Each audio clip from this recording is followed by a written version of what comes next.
Olá, sejam bem-vindos ao canal Descomplica Pra Gente. Nesse vídeo nós vamos descomplicar os capítulos 4, 5, 6 e 7 de Gênesis, que são os capítulos que foi lido no dia 2 de janeiro, né? Venha comigo, vamos descomplicar esses capítulos, mas antes eu quero que você se inscreva nesse canal, tá? Por favor, gente, dá uma moral pra gente aí, se inscreva no canal. Clique no sininho de notificações, deixa um like no vídeo aí e compartilhe esse vídeo para mais pessoas, tá bom? Faça isso, nos ajude a alavancar este canal, que ele possa atingir outras pessoas também. Conto com você. Solta a vinheta, editor.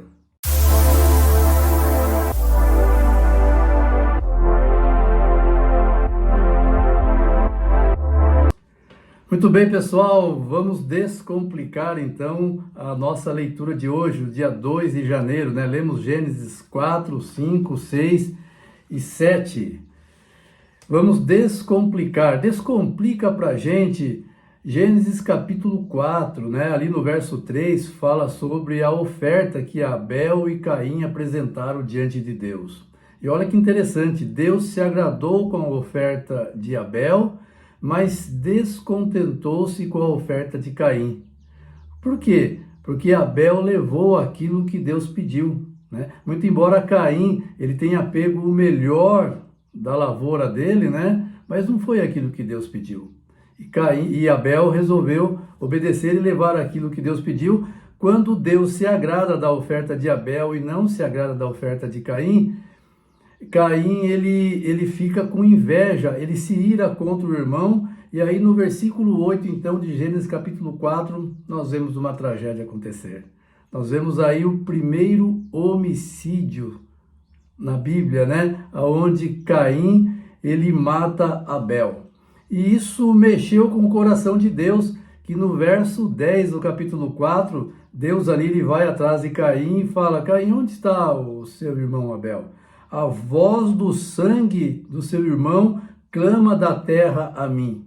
É claro que isso é uma figura de linguagem, né? Uma metáfora que o escritor bíblico aí usou, né? Para dizer que Deus estava ali disposto a vingar, a saber o que havia acontecido com Abel e que ele se importava com a vida de Abel. E aí então Caim, ele dá algumas desculpas ali e ele foge da presença de Deus depois, né? E ele fala que vai se tornar errante para a terra, mas olha que interessante, Deus ele coloca um sinal em Caim. No versículo 15, né? Deus coloca um sinal em Caim, mas a Bíblia não fala que sinal é esse, tá, gente? Alguns escritores bíblicos aí, alguns teólogos, né, dizem que é um sinal externo.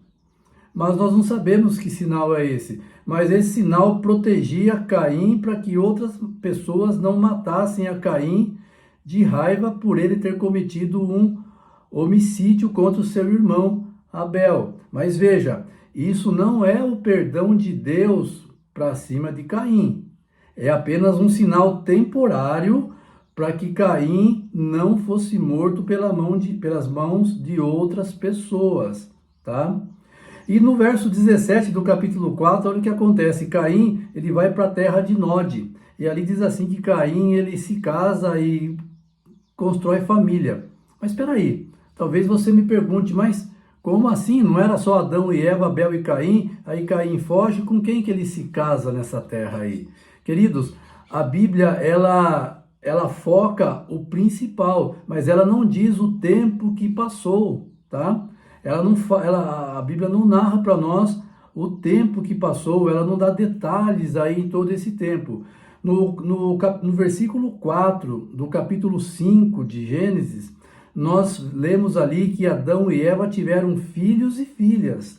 Então, Adão e Eva tiveram muitos filhos e muitas filhas. E desses filhos e filhas que Adão e Eva teve, eles povoaram algumas regiões ali. Então, quando Caim ele foge para a terra de Nod, lá ele já encontra descendentes de Adão, de outros filhos e filhas que Adão teve com Eva, morando naquela terra. Então, provavelmente ali Caim se casa com seus próprios parentes ali, né? Mas a Bíblia não fala o tempo que passou aí até acontecer isso daí, tá? No versículo 19 do capítulo 4, nós temos o relato da primeira poligamia, né? Onde Lameque, ele arruma duas mulheres. Lameque, descendente ali de Caim, ele arruma duas mulheres para se casar. Uma se chama Ada e a outra se chama Zilá. Então, a título de curiosidade, aí o primeiro registro de poligamia. E no capítulo 5, nós vemos ali então os descendentes de Adão, né? E como eu já mencionei no versículo 4, diz que Adão teve filhos e filhas. E Adão viveu 930 anos. Uau, gente! Adão viveu quase um milênio aí, né? 930 anos foram os anos da vida de Adão. No capítulo 5, verso 21, nós encontramos ali Enoque. Enoque foi o sétimo depois de Adão. E Enoque, ele gerou a Matusalém. E Matusalém foi o homem que mais viveu, de acordo com a Bíblia, de acordo com os relatos bíblicos. Matusalém foi o homem que mais viveu. Matusalém viveu os incríveis 969 anos. Uau! Matusalém viveu 39 anos a mais que Adão, né? Adão viveu 930, ele viveu 969 anos. Foi o que mais viveu. E o interessante é que Enoque, a Bíblia fala para nós no verso 24, que Enoque, ele andou com Deus. Enoque foi tão fiel a Deus, que ele andou com Deus, e a Bíblia diz que Deus o tomou para si. Então Enoque não experimentou a morte. Enoque, em algum momento ali, ele foi transladado para o céu. Então, biblicamente falando, nós podemos comprovar para você que uma das pessoas que está no céu, hoje foi transladado para o céu em vida. Nós podemos citar Enoque aqui para você, de acordo com Gênesis capítulo 5, verso 24. No capítulo 6 de Gênesis, nós vemos aí sobre a corrupção do gênero humano, né? Então o gênero humano aí se corrompe, a maldade, ela invade o coração do ser humano, né? A ponto de entristecer Deus. E Deus, então, ele fica pesaroso de coração, ele resolve dar fim à raça humana. Mas um homem, ali com a sua família, chamou a atenção de Deus, Noé. Noé e sua família, eles mesmo em meio a uma geração perversa, Noé se manteve fiel a Deus. Veja, é um grande exemplo para mim e para você. Não é as pessoas que estão ao nosso lado que vão nos influenciar. Se nós decidirmos ser fiéis a Deus, queridos, aonde nós estivermos, com quem estivermos, nós seremos fiéis a Deus. Assim foi Noé. Noé, sua esposa, seus 3 filhos, né? Sem, Cã e Jafé, e as suas 3 noras. 8 pessoas ali. No meio daquele mundo povoado da época, somente 8 pessoas, então, eles se salvaram. Deus manda Noé construir uma arca, né? E Deus, ele dá um prazo de 120 anos para que Noé pregasse para aquele povo antediluviano. Nós encontramos em Gênesis capítulo 6, verso 3, né? Que Deus diz assim, que os dias desse povo será 120 anos, ou seja, é o tempo que Noé teve para pregar o arrependimento para aquele povo. E infelizmente, aquele povo não se arrependeu, e no capítulo 7 vem o dilúvio. Entra para a arca Noé, seus 3 filhos, suas 3 noras e sua esposa. E Deus dá a seguinte ordem para Noé também, né? Noé, você vai levar com você na arca 7 pares dos animais limpos, o macho e sua fêmea, e 1 par do animal imundo, o macho e sua fêmea. Olha que interessante aqui, quero abrir um parênteses aqui, né? Veja que mesmo antes do dilúvio, lá na criação do mundo, já havia separação entre animais limpos e animais imundos, animais puros e animais impuros, tá? Então, os animais impuros aí são aqueles animais que servem mais para a limpeza da terra, né? Mas isso nós vamos tocar com você numa outra leitura que nós fizermos aí, nós vamos descomplicar isso para você. Mas enfim, Noé então, ele leva 7 pares de animais limpos e 1 par de animal imundo para dentro da arca. E chove então 40 dias chovendo sem parar. E a arca, ela fica 7 metros acima do monte mais alto. Imagine o tanto que encheu essa terra de água, né? Que a arca navega 7 metros acima do monte mais alto. E morreu tudo que era vivo aqui nessa terra morreu.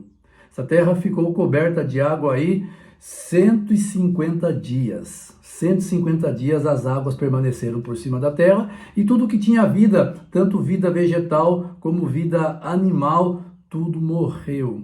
Olha que interessante. Então, o fruto que você conhece hoje são sementes que vingaram depois do dilúvio. Mas você já parou para pensar que muitas sementes não vingaram, elas apodreceram, elas não brotaram? Então, tem muitos frutos que existiam antes do dilúvio, cujas sementes se perderam ali e que nós não conhecemos hoje. Já parou para pensar isso daí?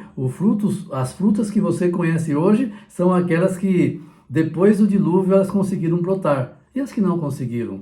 Nós vamos conhecer no novo céu e na nova terra, né? Essas frutas aí, muitas delícias que Deus criou para o ser humano, mas que não chegou até nós. E morre tudo então que há sobre a face da terra. As águas ficaram sobre a terra durante 150 dias, e tudo que havia vida aqui nessa terra morreu, de acordo com o capítulo 7, versículo 22 ali de Gênesis. Ok, queridos? Esses são alguns pontos principais que eu peguei para comentar com você, tá? Mas se você tiver alguma dúvida, pode deixar aqui nos comentários do vídeo, tá bom? A gente vai estar procurando ajudar você na sua dúvida. E eu já gravei um vídeo também aqui, explanando, descomplicando, né, Gênesis capítulo 1, 2 e 3. Se você não assistiu esse vídeo, ó, vou deixar o card aqui desse vídeo para você assistir o vídeo onde eu falo sobre Gênesis 1, 2 e 3.